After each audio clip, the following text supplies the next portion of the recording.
ভাল পোৱাটো সকলোভাৱে সমান নহয়।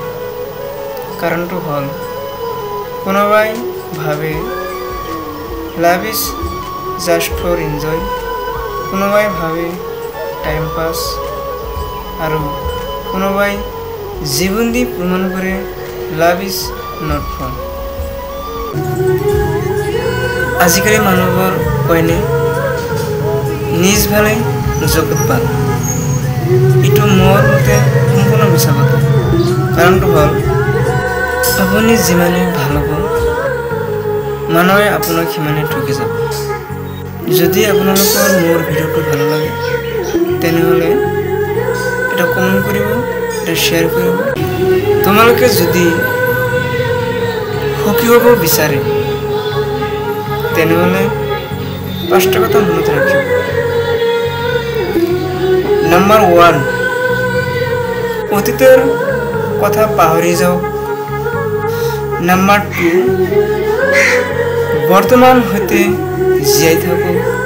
নম্বৰ 3, ভৱিষ্যতৰ চিন্তা নকৰিব। নম্বৰ 4, আনৰ লগত নিজকে তুলনা নকৰিব। নম্বৰ 5,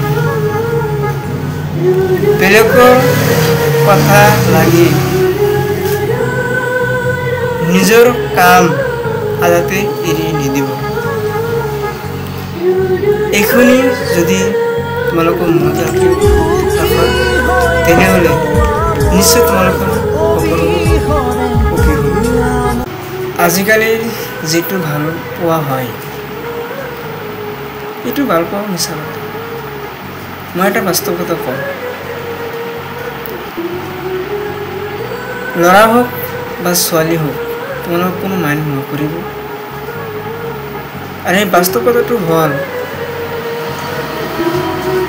সঁচা কথা কোৱা মানুহবোৰক কোনে ভাল নাপায়, কিন্তু যিবোৰ মানুহে মিছা কথা কৈ ভাল পায় সেইবোৰ মানুহক সকলোৱে প্ৰিয় হৈ ৰয়।